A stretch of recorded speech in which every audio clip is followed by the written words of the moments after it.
नालैन साहिब वसादा कहते हैं, जो हुजूर की नालैन शरीफैन अपने सीने में लगा करके अपने साथ में रखते थे। जब हुजूर को जरूरत पड़ती तो नालैन शरीफैन हुजूर की खिदमत में पेश करते। एक दिन हुजूर की खिदमत में हाजिर हुआ और अर्ज किया कि या रसूलुल्लाह सल्लल्लाहु अलैहि वसल्लम अय्युल अमल अफजलुन, या अल्लाह के रसूल तमाम अमाल में से सबसे अफजल तरीन अमल है कौन सा? क्यों? सहाबाए कराम को तो आखिरत का फिक्र है ना। सहाबाए कराम को अल्लाह कैसे राजी हो जाए, अल्लाह के रसूल कैसे राजी हो जाए, यही फिक्र है। और आप और हमको क्या फिक्र है? आपको और हमको फिक्र है दुनिया का, दौलत का, बेटा और बेटी को आगे बढ़ाने का। आप और हमको आखिरत का फिक्र ही नहीं, कब्र की कामयाबी का कोई फिक्र ही नहीं। अल्लाह कैसे राजी हो जाए, अल्लाह के रसूल कैसे फिक्र हो जाए, आज मुसलमान को उसका फिक्र ही नहीं। अगर फिक्र होता कब्र के अजाब से बचने का, अगर मुसलमान को फिक्र होता मैदान माशर के गर्मी से, अगर मुसलमान को फिक्र होता अल्लाह और अल्लाह के रसूल के रजा की, अगर मुसलमान को फिक्र होता तो हमारे मस्जिदें कभी खाली नहीं होती। हमारे मुसलमान कभी कुरान से दूर नहीं होते, मस्जिद से दूर नहीं होते, अल्लाह और अल्लाह के रसूल की इताअत और बंदगी से कभी दूर ही नहीं होते। लेकिन हम लोगों ने तो ये 60 साल 70 साल की जिंदगी को सब कुछ समझ लिया है, सब कुछ इसी को समझ लिया है। वो तो सहाबाए कराम की जमात थी, इस जिंदगी के मकसद को, इस दुनिया को नहीं आखिरत को बना करके चले गए। हुजूर की अज़मत तो हुजूर की रजा और अल्लाह की रजा को, इस जिंदगी को मकसद के, जिंदगी के मकसद को समझ करके चले गए। तो हजरत अब्दुल्लाह इब्न मसऊद ने हुजूर की खिदमत में किया, रसूलल्लाह अय्युल अमल अफजल, के तमाम अमाल में से सबसे अफजल तरीन अमल है कौन सा? अल्लाह के रसूल ने इरशाद फरमाया अस्सलातु लिवक्तिहा, नमाज को अपने वक्त पर अदा करना, नमाज को मस्जिद में अदा करना, नमाज को बाजमात अदा करना, नमाज को अल्लाह के रजा के लिए अदा करना, ये तमाम अमाल में से सबसे अफजल तरीन अमल है। तमाम अमाल में से सबसे अफजल तरीन अमल है।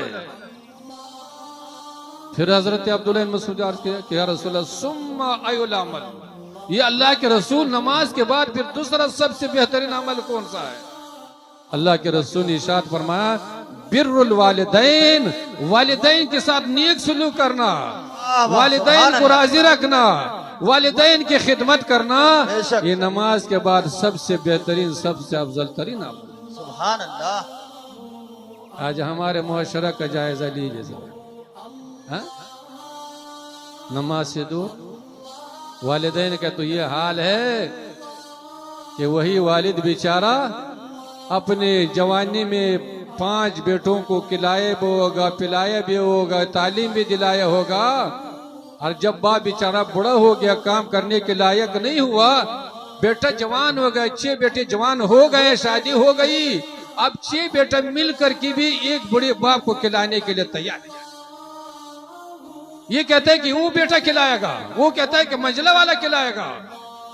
6 बेटे मिल करके भी उस एक बाप को जिसने अकेले होकर के 6 बेटों को खिलाया, पिलाया, तालीम दी है, उस एक बड़े बाप को हम 6 बेटे के मिल करके भी खिलाने पिलाने के लिए तैयार है।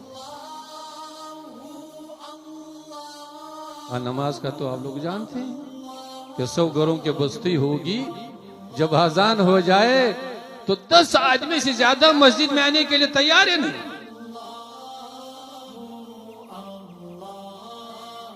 तो नमाज तमाम इबादतों में सबसे अफजल तरीन इबादत है। अल्लाह के रसूल मस्जिद नबवी में तशरीफ फरमाए, सहाबाए कराम का मजमा लगा हुआ है। अल्लाह के रसूल ने पूछा कि मेरे साहबा ये बताओ कि जिस घर के सामने में नहर बहता हो, दरिया बहता हो, अगर उस नहर में कोई इंसान दिन में 5 मरतबा अगर नहाएगा, धोएगा, गुस्ल करेगा, तो उसके जिस्म पर कोई मैल कचेल रहेगा?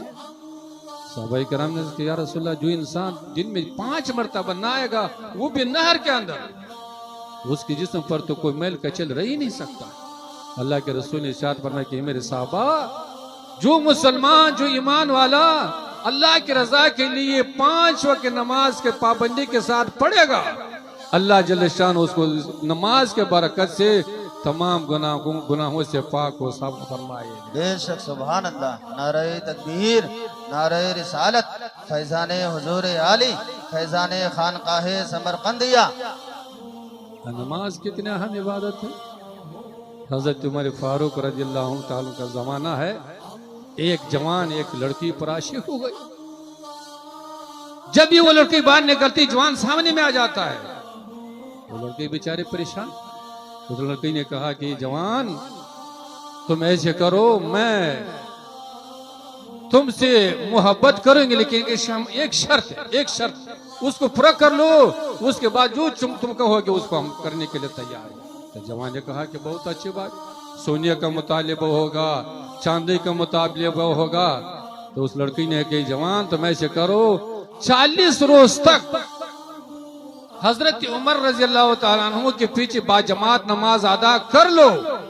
जब 40 दिन पूरी हो जाए, उसके बाद जो भी तुम डिमांड करोगे मैं पूरा करने के लिए तैयार। क्या बात है, सुभान अल्लाह। तो जवान ने कहा कि तो बहुत आसान बात है, न सोने का मुतालिबा है, न चांदी का मुतालिबा है, न सुर्खी का मुतालिबा है, न साड़ी का मुतालिबा है, नमाज का मुतालिबा है। तो बहुत आसान बात। जवान लग गया है उस शर्त को पूरा करने के लिए। फजर भी जा रहा है, बाजमात नमाज पढ़ा है, जोहर में भी जा रहा है, असर में भी जा रहा है, मगरिब में भी जा रहा है, इशा में भी जा रहा है। और किसके पीछे पढ़ रहा है? अमीरुल मोमिनीन हजरत उमर फारूक रज़ियल्लाहु ताला अन्हु की इमामत में नमाज अदा कर रहा है। सुभान अल्लाह। जब 40 दिन पूरे हो गए, मस्जिद से बाहर निकल गई, वो लड़की सामने में खड़ी है, इंतजार कर रही है। अरे जवान क्या कर रहा है? सर लटका करके जाए रहा है, इधर उधर देखने के लिए तैयार ही नहीं। लड़की ने आवाज दी कि जवान मैं खड़ी हूँ। जवान ने कहा कि ये लड़की, मैंने 40 दिन हजरत उमर फारूक रज़ियल्लाहु ताला के पीछे नमाज पढ़ी। अब क्या इस नमाज के बरकत से अल्लाह जल्ल शानहू ने तमाम गुनाहों से मुझको नफरत में पैदा कर। सुभान अल्लाह, सुभान अल्लाह। अब 40 रोज नमाज पढ़े, तब अल्लाह की रजा के लिए 40 रोज नमाज पढ़िए। इंशाअल्लाहुल अजीज अल्लाह अपने फजल करम से आपका दुनिया भी संवारेगा, आपका आखिरत भी संवार करके। बेशक सुभान अल्लाह, सुभान अल्लाह। तो वह काफी है, हमारे खुसूसी उलमा खुतबा भी बाकी है। तो अल्लाह के रसूल जब इस दुनिया से तशरीफ ले जा रहे थे, उम्मत को छोड़ करके जा रहे थे, अल्लाह के रसूल ने अपनी उम्मत को आखिरी पैगाम क्या दिया है, आखिरी नसीहत क्या की है।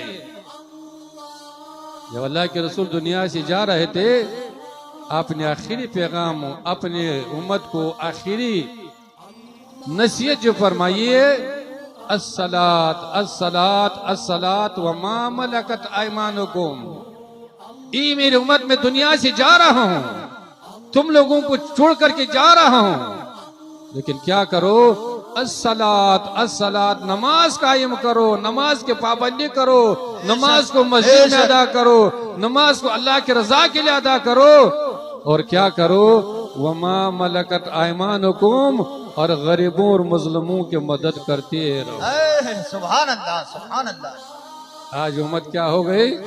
नमाज से बेदूर, नमाज पढ़ने के लिए तैयार है।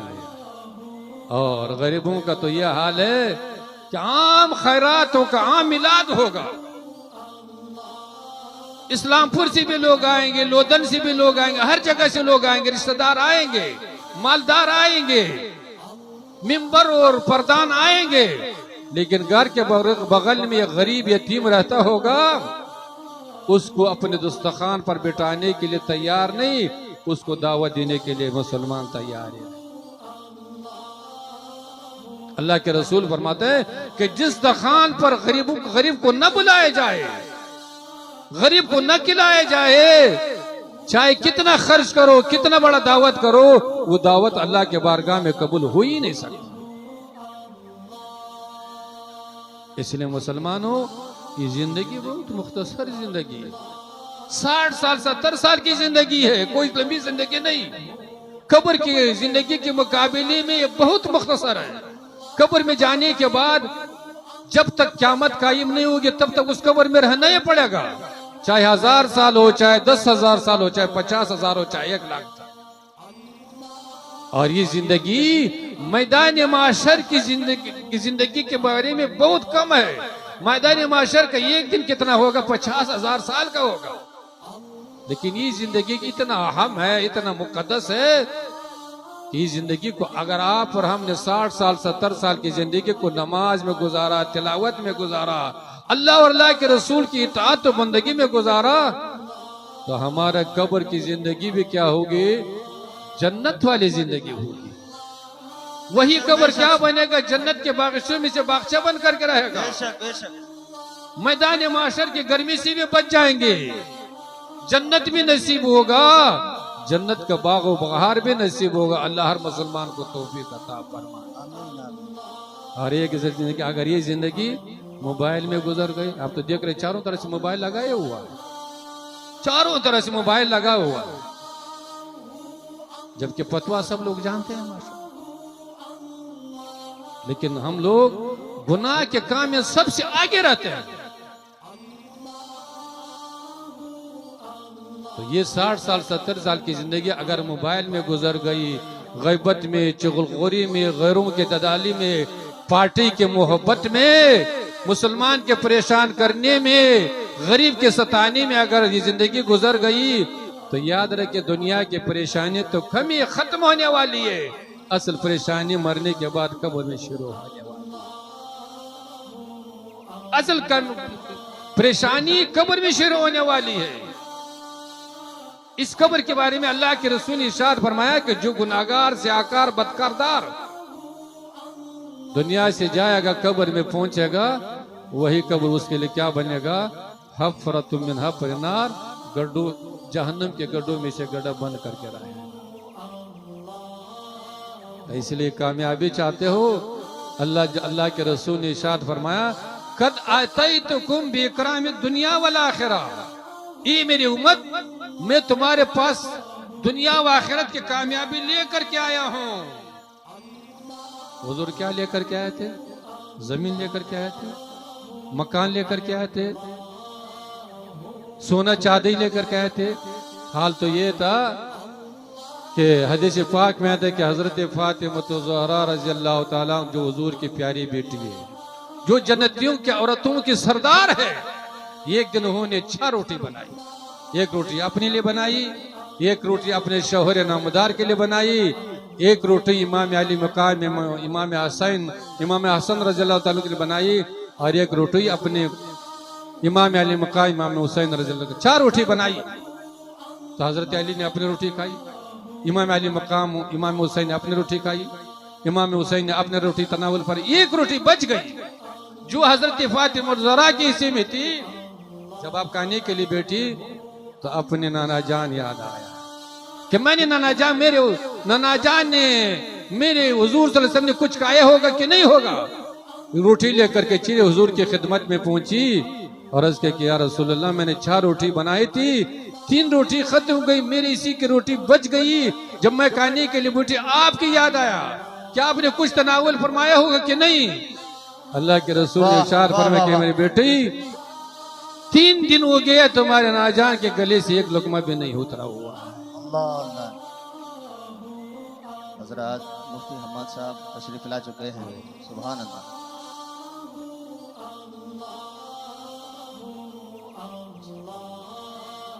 इसलिए मुसलमानों, अल्लाह के रसूल ने इरशाद फरमाया, अतैतुकुम बिइकरामिद दुनिया वल आखिरा, मैं तुम्हारे पास दुनिया व आखिरत की कामयाबी लेकर के आया हूँ। मतलब ये है कि मैं तुम्हारे पास कुरान लेकर के आया हूँ, अल्लाह की मुकद्दस किताब लेकर के आया हूँ, और अपनी सीरत लेकर के आया हूँ। अगर तुम लोग दुनिया व आखिरत की कामयाबी चाहते हो, कामरानी चाहते हो, सरबुलंदी चाहते हो, जालिमों से निजात चाहते हो, तो क्या करो? कुरान को पढ़ो, कुरान को समझो, कुरान पर अमल करो बेशक। और हुजूर की सीरत को अपनाओ।